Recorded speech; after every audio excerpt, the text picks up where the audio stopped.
Hi everyone, I'm Roy from Learnable.ai. So we started a company from Harvard Innovation Lab with a bunch of PhDs from MIT, Harvard, Brown, and Columbia.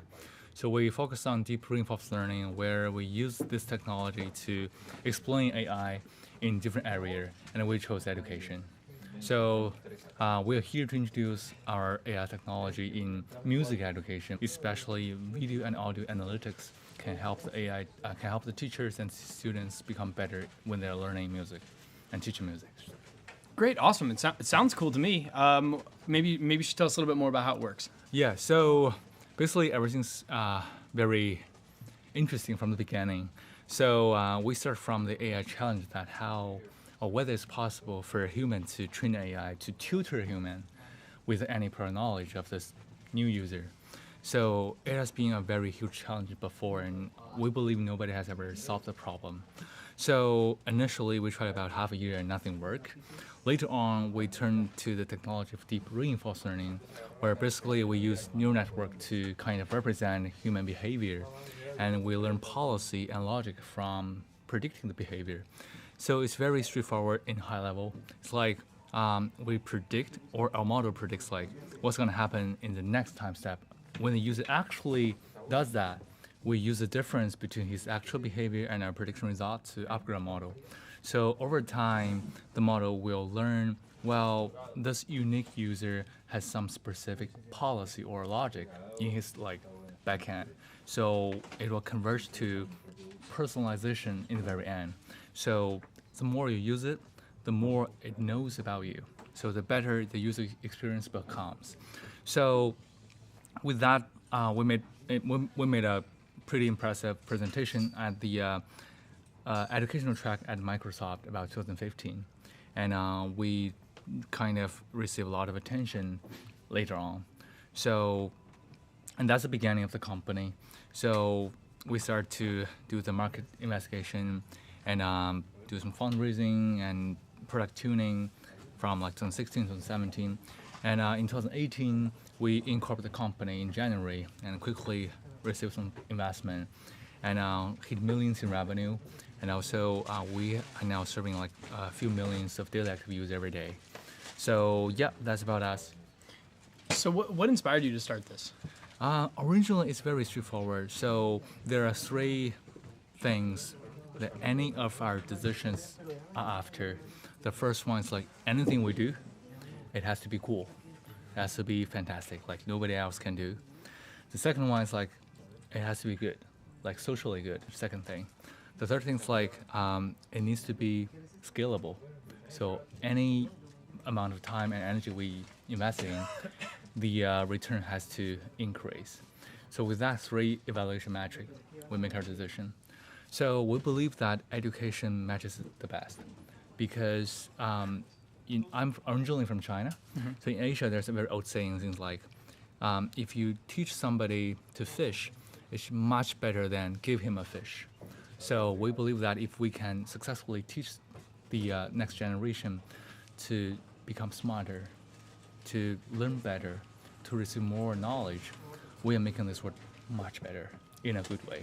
So, and we believe that's more influential, that brings more social impact than using it to trade or finance and making a lot of money. And we are very lucky that it works, and it does also bring us some money. Sure, yeah. That's always helpful too. Yeah, exactly. So what role do you think Learnable will have moving forward in delivering sort of the future of education? So we believe education, the best education is personalized. With that being said, it's your teacher should know every detail about you. When you made a mistake, even before your own notification, your teacher should be able to tell well, this is why it happens. And it should give you the respect you, and also the response you need at the right time.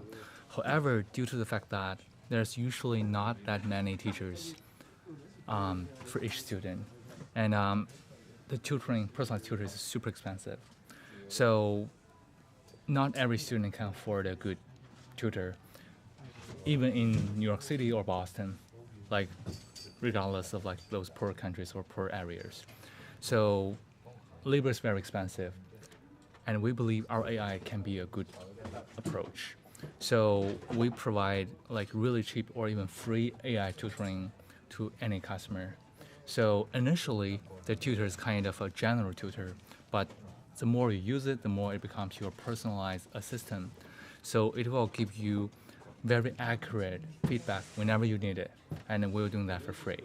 So we believe that if a kid just try our product for a while, then like with very low cost, it will receive a very high level education without paying that cost.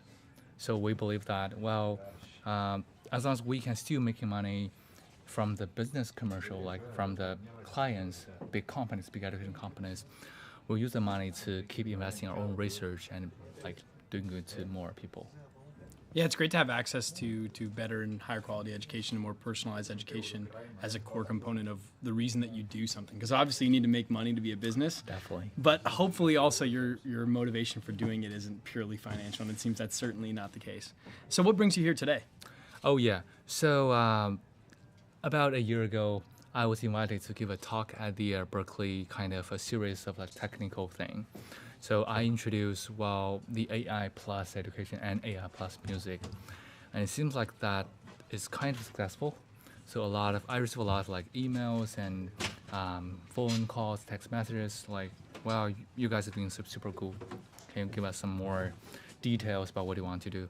And later on, like we've established like pretty good connections with people, teachers, and students in Berkeley. So, and the China Berkeley Summit is a very influential event, not only here but also in China. The audience is like the guests a very big level, like big name. So it's my great honor to be a member here. So basically, I realized, or maybe the organizers realized, well, the other guests they mainly talk about the music industry.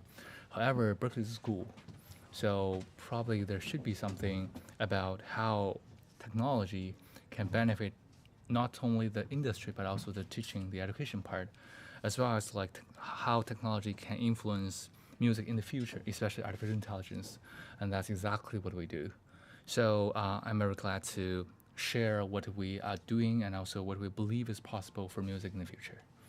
So why do you think it's important to focus on music, and do you think there's any role that music can play in sort of in bridging these cultural gaps that might exist, or teaching people about different cultures? Yeah. First of all, music is cool. To your first point before. Yeah. And secondly, music is good. Love and peace, right? And thirdly, music is kind of we call it like the reward, or let's say the feedback from every unit of time and energy is increasing. So it matches perfectly for us. So yeah, and we believe that music has no boundary. Like for example, like if you don't speak Mandarin, it's pretty hard for you to, in the old days, pretty hard for you to travel in China. But if you can play beautiful music, or if you can listen or enjoy music, you can be anywhere. You can talk to anyone. And we believe that if AI can also learn from beautiful music, can generate or augment music, and also help the students to learn music with low cost, help the teachers to teach more students with like less limitation, we can make this world much cooler and much more beautiful, right? We have a question. Question Awesome. from the audience. You say like I get how AI can teach people kind of like the harder skills like math. Like you did this wrong because there's a way to do this. But do you think AI can also teach those? And music is an interesting combination of it, where part of it is you hit this note correctly. I get how AI can be like, you hit this note incorrectly, like this is how you can fix that. But do you think it can also teach like those, like the way music hits you kind of like as a human, and those like kind of softer skills that people like, you can definitely be impacted by music. Like a great artist is not only able to do the technical skills, but also has those like something deeper than just being technically proficient. Do you think AI can also teach that? Or is the AI just about teaching those harder, like this is how you play this note? That's a really good question. Actually, that's really good three questions. The first one, so music and math and those like scientific subjects, they do share similarity. For example, like both math, physics, chemistry, and music are empirical. Like we all learn from the past thousands of years, human knowledge. The difference, like for math, there's something we call like the truth, the rules. Like no matter who you are, where you are, when you did it, you got the same result. For music, it's a little bit different. Like it's more creative. It's more personalized feeling. Like I feel this is good, but you may have a different view. So yes, we believe with that similarity, it's definitely possible for AI to teach the basic rules like the harmony, like the score, like how to do the right way, do it in the right way. However, we believe that mathematics also has a lot of creativity. Like for the same problem, there are usually different solution path or different method, and we actually encourage students to try to occur or try to think of whether there's another way. And the goal is the same, like we want our kids or generation to become more creative, more inspired by this like new idea, not like limited to the old ones. So the second question, I believe that so far AI doesn't have the capability to teach people like, wow, you are doing a really good, unique or novel style. However, AI does have the ability to tell, well, your style is significantly different than any before. That's possible. However, like if I'm a real human and you're AI and we hear the same music, and AI said, well, I've never heard something like this before. You must be very weird, very novel. But for me, I can tell well, I think you're normal, but I think you're novel, but maybe that's not beautiful. Yeah. Yeah. So Difference isn't always better. yeah. So any AI, or from my own knowledge, the previous AI is based on data. It's either data from labeled, like from the historical like label data, or from human feedback. Like I tell you whether it's good or bad, I give you a reward, and you learn from my reward. That's called reinforcement learning. So if there's no data, if there's a thing that is never seen before, there's no way the AI can tell what it is. The only thing they can do is like, well, this is something I've never seen before, or it is really far away from any of the label I've been able to recognize. So that's what it can do.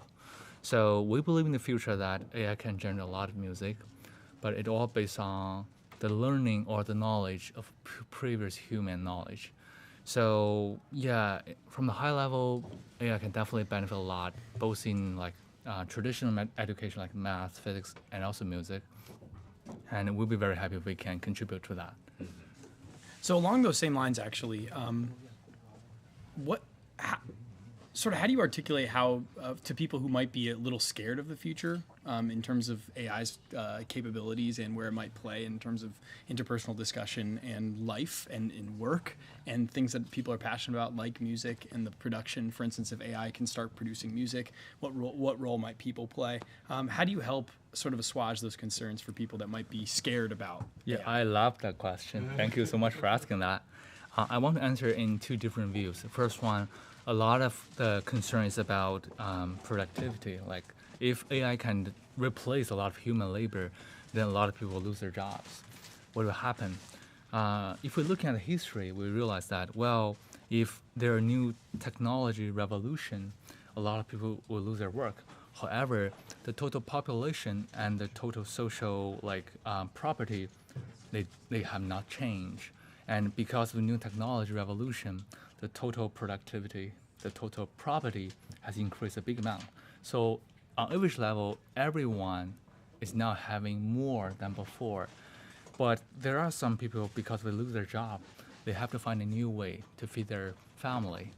And they will then bring more cheaper labor to another industry, and it will cause a second round of revolution. That happened a lot in the UK, in the US, in China, in the Eastern Asia in the past few, a lot of probably years, right? So that's number one. So technology revolution is a good thing in the long term, but in the short term, part of the people have to learn to find a new way for life, and that's for sure. And secondly, so our scare comes from uncertainty. Like if we know, for example, like we know what a gun can do, we know what a nuke can do, we know what a car can do, but we're not that scared because we know it. the biggest scare like people can fear is uncertainty. Like we are afraid of what we don't know, right? So that's because a lot of people they don't understand how AI works. They think AI, especially neural network, is a black box. While you're throwing the input, you got the output. What happened? Nobody knows.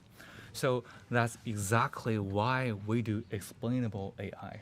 So we want to explain what's happening in the black box to human in natural language or in a way that interpretable by human. So in that way, you don't need to be scared. AI will tell you not only what, but also why. So you can feel much more comfortable and confident because this makes sense. That's fantastic. So I guess before we go, does anybody else have any other questions? Only silly questions. Oh, Silly questions are okay too. There's no silly question. There's only a silly answer. Yeah. All right. Do you think songs are being made by AI right now? Like, I feel like I hear songs on the radio, and do you think like AI could make a song that would be a hit right now? In case it can't be heard, I'll just repeat the question. He asked if songs on the radio today are actually being made by AI. So essentially, he's asking what the state of AI and creation of music is today, whether it actually exists already. Yeah. Actually, if you were in my talk this morning, I was playing like AI 100% generated. I was playing music 100% generated by AI. So that's definitely a yes. Yeah. However, I would call it not created, but augmented by AI. So like, I don't believe there's any music that's super popular, like this 100% made by AI, no human intervene. So far, that's not a wise thing. That's possible, but not a wise thing to do, not a smart thing. I would say, well, there are a lot of like rules people realize. For example, like Psy, a really big name graduated from Berkeley here. Mm-hmm. We know like the Gangnam style, right? Mm-hmm. The Gangnam style. So that's a very good example because he used a lot of data analysis, a machine learning model to analyze what and why people love music, what kind of rhythm and tempo and like scores people will like by default want to follow. So yeah, exactly. So but that song is not 100% like say created by AI. So I would say it's augmented. However, in the future, I believe like there's definitely a probably really big probability that there will be a lot of music generated by AI, and it's probably not driven by like it's probably driven by money. We realize this is the best way to earn money from listeners, from audiences, and we just keep making that kind of music. So, yeah. Great question. Thank you. So along those lines again, it seems that AI today, in terms of music, is already there in terms of analyzing the musicality and delivering the actual musicality. But is there anything that is AI able to actually understand the reasons that lyrics resonate with people, for instance, or some of the reasons for writing songs, or the context and the emotion behind the songs are interesting to people? And if so, is that something that it might be able to mimic in the future as well? That's a really good question. So if you ask an AI with no data, the answer is no. However, if you throw in tons of data, like millions or even trillions of data, it's a yes. Because behind everything, there's a logic. Like why we all love like the Titanic music, why we all love like, not really like most people, I would say, at least I love Michael Jackson. Mm-hmm. So because the reason, every human being, yes. Okay, I don't know about that. AI, but every human being. Yeah, I love that. I want to say that. So there's something shared in common, and cool. So and that thing can be learned. So for example, like if we just divide the overall music into two categories, the first one is we love it. The second one is like we don't like it. And as long as there are huge, high-quality label data with enough computation, AI will definitely learn what kind of music is more likely to be loved. That's for sure.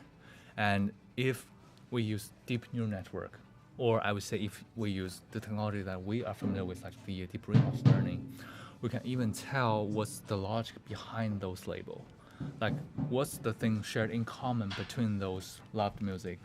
and if it is explainable, and if a new song is given, whether it matches those analysis, and we can tell you why. For example, like the rhythm, the lyrics of Michael Jackson is really kind of touching me here, and it's very close to my nature.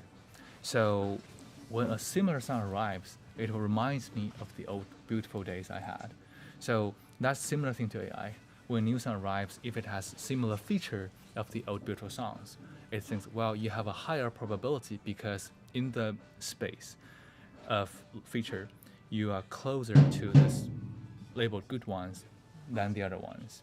So yeah, I would say enough data, everything's possible.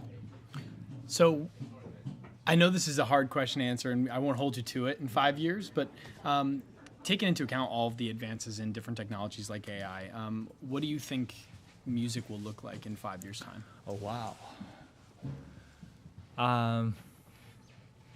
First of all, I would say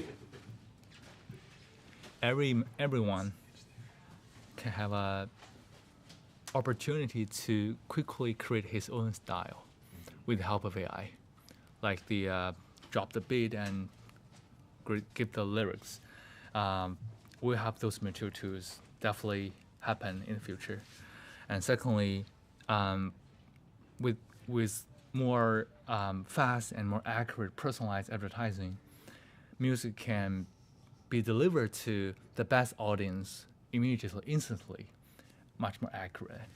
And thirdly, probably we will expect to see a much wider and bigger production of music every day.